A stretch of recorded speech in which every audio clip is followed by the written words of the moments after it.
Olá, sejam todos muito bem-vindos a mais um vídeo do meu canal e vamos prosseguir com a nossa leitura do livro Pai Rico, Pai Pobre, para que nós possamos adiantar nossa leitura, porque já tem outros livros aí para ler, então simbora!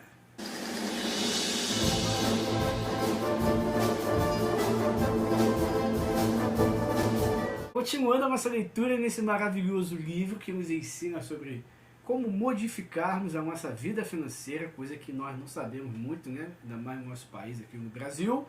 Então, através desse livro, nós estamos aprendendo a como fazer o dinheiro ficar no nosso bolso e também prosperar, ser ricos com o que fazer com esse dinheiro. Então, vamos prosseguir com a leitura. Caso você tenha esse livro Pai Rico, Pai Pobre, pegue, leia comigo. Caso você não tenha condições de comprar, ou tem preguiça de ler, me acompanhe na leitura, porque o saber não ocupa espaço. Página 75, então prosseguiremos nossa leitura a partir de agora.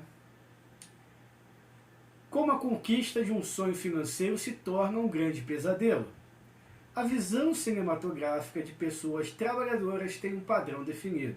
Recém-casados, jovens altamente instruídos, felizes, mudam-se para um de seus pequenos apartamentos alugados. Imediatamente percebem que estão poupando dinheiro porque dois podem viver com quase a mesma despesa de um. O problema é que o apartamento é apertado. Decidem então economizar para comprar a casa de seus sonhos e ter filhos. Eles têm duas rendas e se concentram em suas carreiras. Suas rendas começam a aumentar. Conforme suas rendas aumentam, suas despesas também. A principal despesa para a maioria são os tributos. Muitas pessoas pensam que se trata do imposto de renda, mas para a grande parte dos norte-americanos, o que pesa mais é a previdência social. Para o empregado, parece que a contribuição para a previdência social combinada com a da Medicare e de cerca de 7,5%, mas na verdade é de 15%, porque o empregador deve dar uma contrapartida do mesmo montante. Essencialmente, esse é um dinheiro que o empregador não pode pagar a você. Além disso, você ainda paga impostos de renda sobre a quantia deduzida do seu salário para a Previdência Social. Renda essa que você nunca recebeu, porque foi transferida ainda na fonte. Voltando ao caso do jovem casal, em consequência do aumento de suas rendas, eles resolvem comprar a casa de seus sonhos, uma vez adquirida através de financiamento. Eles pagam um novo imposto, o chamado Imposto sobre a Propriedade. Então, eles compram um carro novo, novos móveis e novos eletrodomésticos para montar o novo lar. E de repente acordam e a coluna dos passivos está atulhada de dívidas do financiamento imobiliário e do cartão de crédito. Os seus passivos cresceram. Agora eles estão aprisionados na corrida dos ratos. Logo chega o primeiro filho e eles trabalham ainda mais. O processo se repete, mais dinheiro e mais impostos, o chamado escalonamento da alíquota sem aumento real. O cartão de crédito chega pelo correio. Eles o utilizam até estourar o limite. Uma financeira telefona e diz que seu maior ativo, sua casa, teve seu valor aumentado. A empresa oferece um refinanciamento imobiliário para quitar as dívidas, porque sua ficha é tão boa e lhes diz que o mais inteligente a fazer é zerar os altos juros ao consumidor, liquidando seu débito junto ao cartão de crédito. E além de tudo, os juros pagos sobre o financiamento imobiliário podem ser reduzidos do imposto de renda.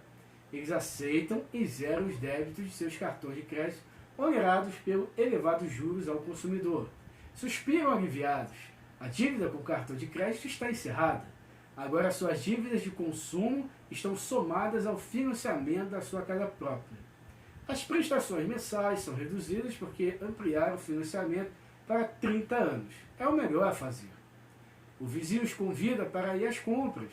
A liquidação do Memorial Day está começando. Eles prometeram a si mesmos que só vão olhar as vitrines, mas levam o cartão de crédito só por desencargo de consciência. E com encontro este jovem casal a toda hora. Seus nomes mudam, mas seu dilema financeiro é o mesmo. Eles vão às minhas palestras para ouvir o que tem a dizer. Perguntam-me: o senhor pode nos dizer como ganhar mais dinheiro? Eles nem sabem que o problema está na forma que escolheram gastar o dinheiro que têm. São prejudicados por sua improficiência financeira e por não entender a diferença entre um ativo e um passivo. Os problemas financeiros das pessoas não são resolvidos com mais dinheiro, mas com inteligência. Um amigo meu costumava repetir uma frase para as pessoas endividadas: se você descobrir que se enterrou em um buraco, pare de cavar. Quando criança, meu pai pobre dizia frequentemente que os japoneses conheciam 3 poderes: o da espada, o das joias e o do espelho. A espada simboliza o poder das armas. Os Estados Unidos têm gastado trilhões de dólares em armamento e por isso são a presença militar suprema do mundo. As joias representam o poder do dinheiro. Há uma certa verdade no ditado: lembre-se da regra de ouro. Quem tem o ouro faz as regras. O espelho significa o poder do autoconhecimento. Esse poder, de acordo com a lenda nipônica, era o mais apreciado dos 3. Com muita frequência, os pobres e a classe média permitem que o poder do dinheiro os controle, ao simplesmente acordar e trabalhar mais arduamente, deixando de perguntar a si mesmos se isso tem sentido, dão um tiro no próprio pé na hora em que saem de casa todos os dias. Por não entendê-lo plenamente, a maioria das pessoas permite que o enorme poder do dinheiro exerça o controle sobre elas. Se usassem o poder do espelho, teriam se perguntado: isso tem sentido? Com muita frequência, em vez de confiar em sua sabedoria íntima, a maioria das pessoas acompanha a multidão. Fazem apenas o que todos fazem, conformam-se em vez de questionar.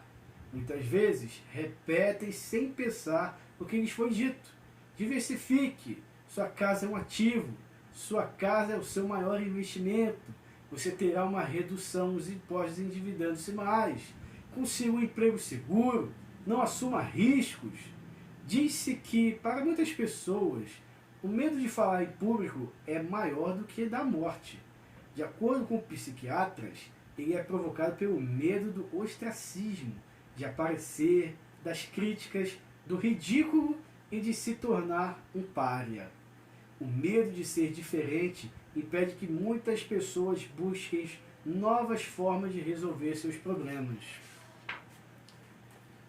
É por isso que meu pai instruído dizia que os japoneses davam maior valor ao poder do espelho, porque somente quando nós, como seres humanos, nos olhamos no espelho, encontramos a verdade. E a principal razão pela qual as pessoas dizem procure segurança é o medo. Isso vale para tudo: esporte, relacionamento, carreira ou dinheiro. É esse mesmo medo do ostracismo que leva as pessoas a se conformar e a não questionar opiniões aceitas ou tendências generalizadas. Sua casa é um ativo. Faça um empréstimo consolidando suas dívidas e livre-se delas. Trabalhe com mais afinco. É uma promoção. Algum dia chego a vice-presidente. Poupe. Quando tiver o aumento, vou comprar uma casa maior.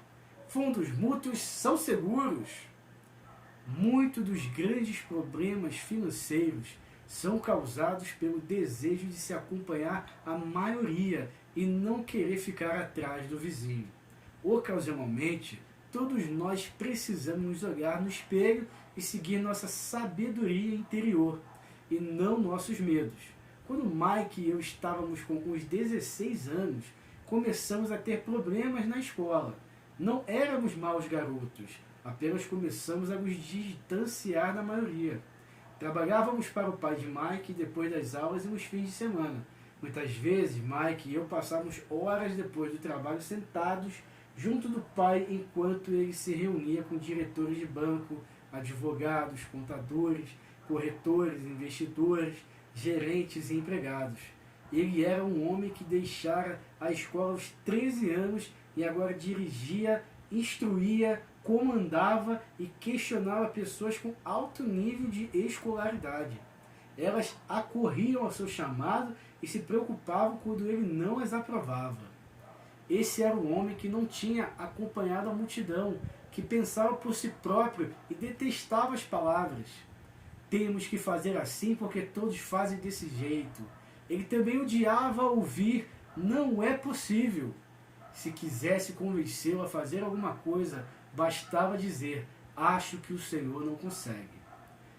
Mike e eu aprendemos mais assistindo a essas reuniões do que em anos no ensino tradicional, incluindo a faculdade. O pai de Mike não tinha uma instrução formal, mas tinha conhecimentos financeiros e, em consequência, era bem-sucedido. Ele costumava repetir para nós: uma pessoa inteligente contrata pessoas mais inteligentes do que ela. Portanto, Mike e eu tínhamos o privilégio de passar horas ouvindo e, no processo, aprendendo com pessoas inteligentes. Mas por causa disso, Mike e eu não conseguimos nos encaixar no dogma padrão que nossos professores pregavam.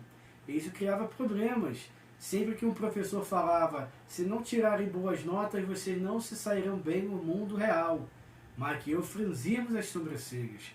Quando nos diziam para seguir as normas e não nos desviar das regras, víamos porque esse processo de ensino desestimulava de fato a criatividade. Começamos a entender por que o pai rico nos dizia que as escolas se destinavam a formar bons empregados em vez de bons empregadores. De vez em quando, Mike e eu perguntávamos a nossos professores como se aplicava na prática o que estávamos estudando ou por que não estudávamos o dinheiro e o seu funcionamento. Esta última pergunta era muitas vezes respondida com a afirmação de que o dinheiro não era importante, que se tivéssemos uma educação impecável, o dinheiro iria atrás. Quanto mais sabíamos sobre o poder do dinheiro, mais nos distanciávamos dos nossos mestres e colegas. Meu pai instruído nunca me pressionava em relação às notas, porém começou a discutir sobre o dinheiro. Com 16 anos, eu provavelmente já tinha uma base de conhecimento sobre o dinheiro melhor do que a de meus pais. Eu sabia escriturar livros contábeis, ouvia especialistas em tributação, advogados especializados em questões empresariais, gerentes de banco, corretores imobiliários e investidores. Meu pai falava com professores. Certo dia, meu pai falou que a nossa casa era o seu maior investimento. Uma discussão tanto desagradável teve início quando eu me mostrei porque não achava que uma casa era um bom investimento. O diagrama acima ilustra a diferença de percepção do meu pai rico e do meu pai pobre, no que se refere à própria casa. Um pensava que sua casa era um ativo, o outro um passivo. Então ele colocou aqui um diagrama, espero que fique bem na imagem, onde o pai rico, ele diz que a casa é um passivo, ou seja, gera despesas. E o pai pobre, ele acredita que a casa é um ativo, mas para ser um ativo, a casa, e o que o autor diz aqui no livro, que para ser um ativo, a casa deveria estar gerando lucro para ele. Ou seja, se essa casa, que na verdade ele está morando com a família, mas se essa casa estivesse alugada, aí essa casa seria um ativo. Mas como essa casa é que ele mora e não gera renda, mas despesa, e que despesa, a gente se pergunta, né? A conta de luz, a conta de água, a conta do telefone, a conta da internet, a conta do gás, a conta do IPTU. Então é por isso que o livro Pai Rico, Pai Pobre explica sobre essas questões e que nós precisamos entender a saber diferenciar o que é um ativo e um passivo. Continuando a leitura. Lembro que tracei o diagrama a seguir para mostrar ao meu pai a direção dos fluxos de caixa. Também lhe mostrei as despesas que acompanhavam a propriedade de uma casa. Uma casa maior representa despesas maiores e o fluxo de caixa sai pela coluna das despesas. Atualmente ainda ouço contestações à ideia de que uma casa não é um ativo, e sei que para a maioria das pessoas ela não é só o seu maior investimento, como também seu sonho. E ser dono da casa própria é melhor do que nada. Eu ofereço simplesmente uma maneira alternativa de encarar esse dogma popular. Se minha mulher e eu comprássemos uma casa maior, mais vistosa, nós a encararíamos não como um ativo, mas como um passivo, já que tiraria dinheiro dos nossos bolsos. Então, aqui está o argumento que desenvolvo. Na verdade, não espero que a maioria das pessoas concorde com ele, porque sua casa envolve um fator emocional, e quando se trata de dinheiro, emoções elevadas tendem a diminuir a inteligência financeira. Eu sei por experiência própria que o dinheiro tem o poder Eu sei por experiência própria que o dinheiro tem o poder de tornar todas as decisões passionais. Em relação à casa, destaco que em geral as pessoas passam a vida pagando por uma moradia que nunca será delas. Em outras palavras, compra-se uma casa nova a cada tantos anos, incorrendo cada vez em um empréstimo de 30 anos sobre a casa anterior. Apesar de poderem deduzir os juros do financiamento para fins de imposto de renda, as pessoas pagam todas as demais despesas com o dinheiro que sobra depois de pago o imposto, mesmo depois que liquidam o financiamento. Os pais da minha mulher ficaram chocados quando os impostos sobre a propriedade relativo à sua residência aumentaram para 1.000 mensais. Eles já estavam aposentados, então o aumento pressionou seu orçamento. O valor dos imóveis nem sempre aumenta. Tenho amigos que devem $1 milhão por casas que hoje seriam vendidas por bem menos. As maiores perdas são as das oportunidades que não foram aproveitadas. Se todo o seu dinheiro está comprometido com o imóvel em que mora, você pode ser obrigado a trabalhar mais, porque todo o seu dinheiro continua saindo na coluna das despesas em vez de aumentar a dos ativos. O fluxo de caixa padrão da classe média. Se um jovem casal destinasse uma soma maior à aquisição de ativos, mais tarde teria maiores facilidades. Seus ativos teriam aumentado e estariam disponíveis para cobrir despesas.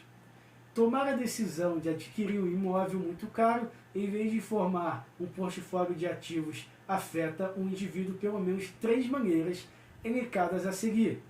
Perda de tempo, porque outros ativos poderiam ter registrado aumento no seu valor.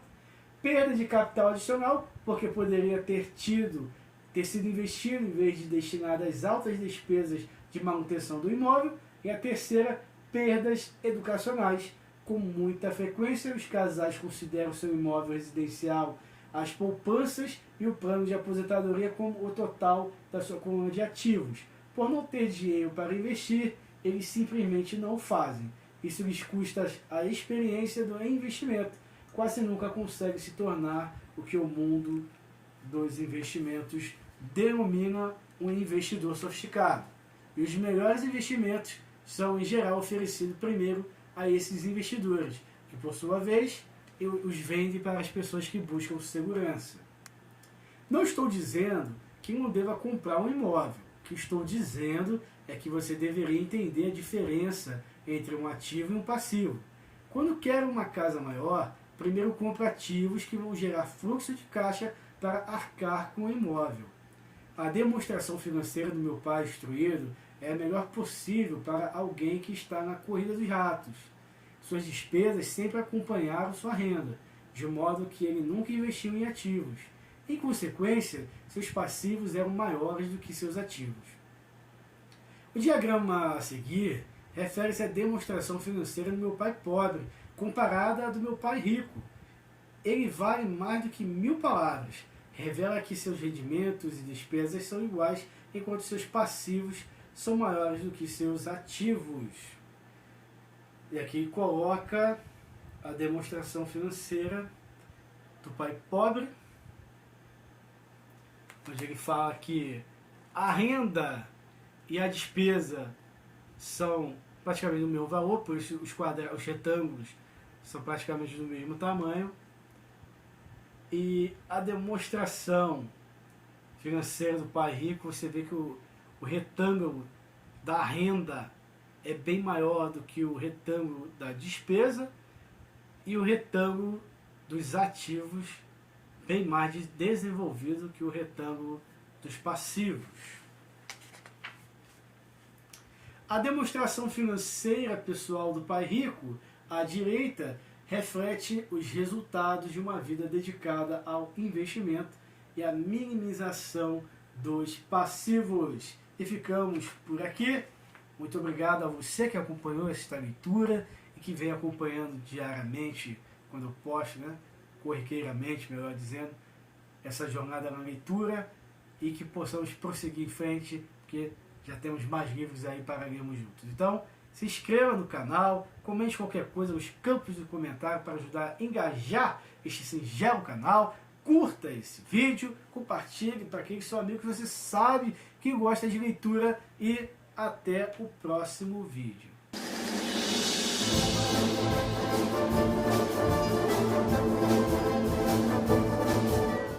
Continuando a nossa leitura nesse maravilhoso livro que nos ensina a lidar...